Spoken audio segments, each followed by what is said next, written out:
Le magazine Service vous présente le podcast Une voix, un parcours pour parler sans détour avec un dirigeant de la propreté.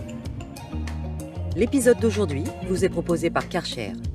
Renouvelé pour durer, ensemble, nous créons une empreinte forte pour un monde plus propre. Bonjour à tous, on se retrouve aujourd'hui pour un nouveau podcast avec Laurie Badard, directrice générale de CFN Nettoyage en région Île-de-France, plus précisément en Seine-et-Marne. Bonjour Laurie. Bonjour Séverine. Alors pour démarrer, dites-nous un peu ce que fait votre entreprise et nous aborderons ensuite votre parcours et votre vision des métiers de la propreté. Alors CFN, c'est une entreprise familiale qui a été créée en 1999 par mes parents, Hervé Badard et Anna Badard, qui avaient déjà une expérience dans le secteur de la propreté. Elle fait aujourd'hui partie d'un groupe qui regroupe 3 entités spécialisées dans le nettoyage, une entité spécialisée aussi dans la maintenance multitechnique, donc la francilienne de service.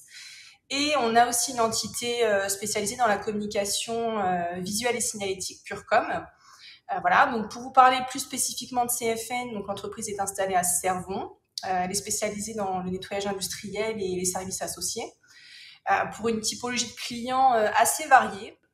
Comment on démarre alors un parcours dans la propreté ? Pourquoi vous avez choisi de rester dans l'entreprise familiale ?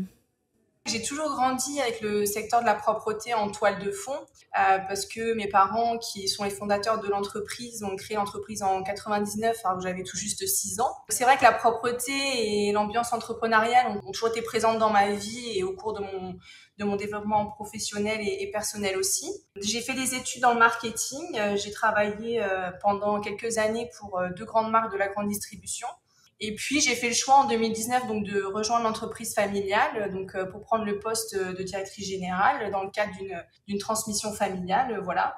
J'ai eu la chance de suivre un parcours de formation assez enrichissant qui m'a permis de passer par toutes les étapes de la promotion interne dans une entreprise de propreté, allant de l'agent de service en passant par responsable de secteur, responsable d'exploitation et enfin, avant de prendre mon poste de directrice générale. Voilà. C'était un souhait d'abord avoir une expérience professionnelle dans un autre secteur d'activité et vous saviez peut-être déjà que vous alliez rejoindre tôt ou tard l'entreprise familiale ?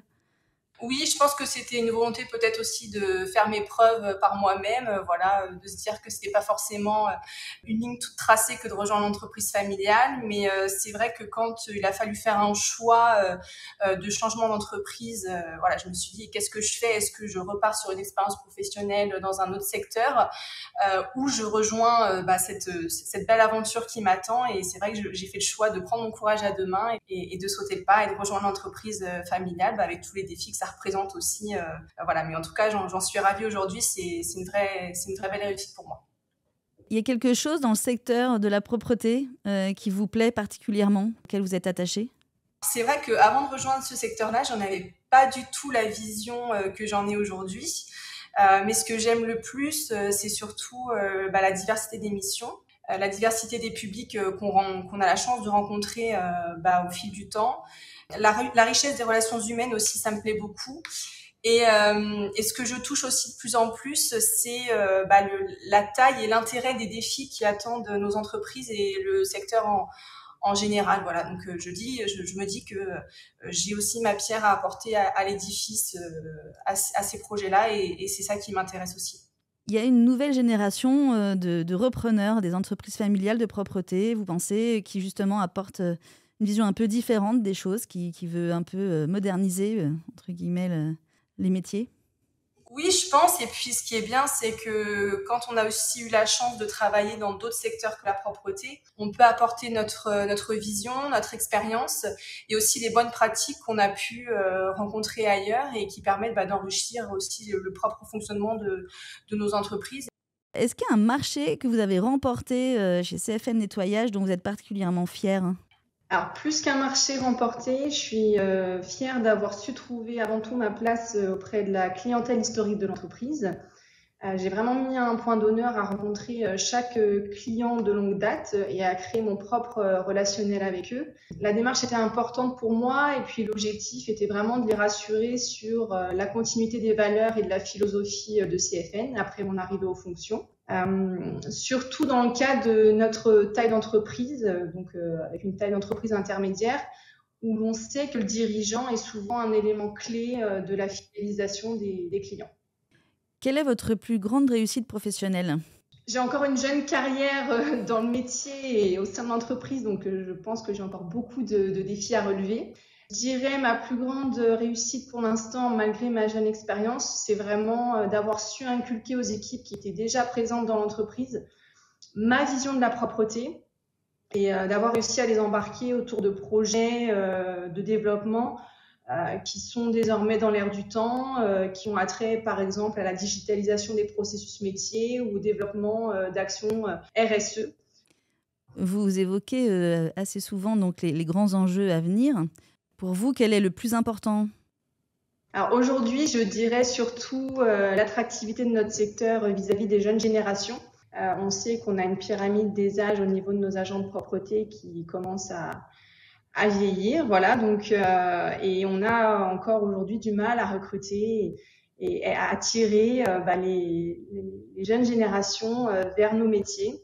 Je pense que c'est le sujet principal qui attendra nos entreprises et le secteur en général. Vous évoquez également les enjeux RSE. Concrètement, au sein de votre entreprise, quelles sont les actions que vous menez ? Chez nous, la RSE, plus qu'une posture d'entreprise, on a voulu vraiment que ce soit un réel engagement de tous. Concrètement, chez CFN, on a fait le choix de développer des actions qui tournent essentiellement autour de l'axe social et du confort de travail de nos collaborateurs.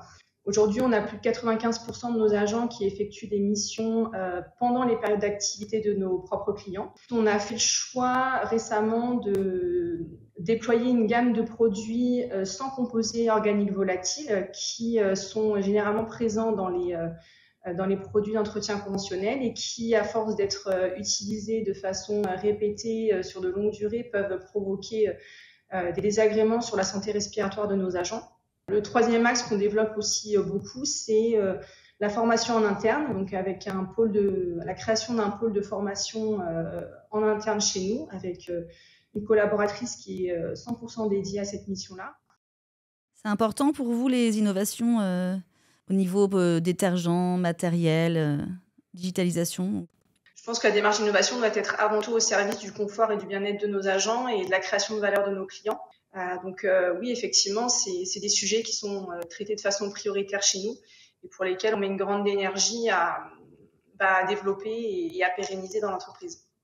Est-ce que vous pourriez nous définir en 3 mots l'entreprise de propreté idéale ? Alors pour moi, en 3 mots, l'entreprise de propreté idéale, elle est pérenne, respectueuse et engagée. Et si vous deviez changer quelque chose dans la profession d'un coup de baguette magique, que feriez-vous ? Alors, je changerais très certainement le regard des clients et leur considération sur nos métiers. Mais aussi, du coup, l'autre aspect, ce serait de changer le regard des jeunes générations, justement, concernant l'attractivité de nos métiers et surtout avec l'envie de leur démontrer qu'en venant travailler dans le secteur de la propreté, c'est aussi une formidable opportunité pour eux de développer leurs compétences et de monter aussi l'échelle hiérarchique assez rapidement quand on est motivé. Le travail en journée, vous l'évoquiez tout à l'heure, c'est à la fois un moyen justement peut-être de renforcer l'attractivité des métiers de la propreté et encore faut-il convaincre les clients. Est-ce que vous avez des relations suffisamment proches avec vos clients pour les persuader de changer, de passer à ce mode d'organisation ? Oui, la relation de proximité, on l'a, mais surtout, on a fait le choix de tourner notre développement commercial vers des activités où ce genre d'organisation est possible. Donc, c'est vrai que quand on intervient dans des résidences universitaires ou sociales, il est tout à fait possible de travailler pour un agent lorsque les étudiants ou les résidents sont présents et utilisent les locaux. La digitalisation aussi, est-ce que c'est compliqué à mettre en œuvre, je dirais, socialement ? C'est vrai qu'on est dans un processus de transition digitale au niveau de notre entreprise, au niveau de CFN. C'est plus facile effectivement de le faire en interne avec les équipes de management intermédiaires qui sont déjà plus familiarisées avec ce type de technologie et qui sont déjà plus sensibles à ce genre de sujet. Et la transition, alors, avec votre père, vos parents, c'est prévu, c'est organisé Effectivement, ils prennent un peu de recul, mais surtout aussi dans une volonté de me laisser assez indépendante, assez autonome, tout en m'apportant leur soutien quand j'en ai besoin, parce que c'est vrai que c'est toujours agréable et confortable de se dire qu'on peut compter sur l'expérience de ses parents. Merci Laurie Badard pour ce moment d'échange. Cet entretien fera aussi l'objet de la rubrique rencontre du numéro de service de mai-juin. Et je vous dis à bientôt pour un prochain podcast. Merci Séverine. Vous venez d'écouter Une voix, un parcours, le podcast du magazine Service proposé aujourd'hui par Karcher.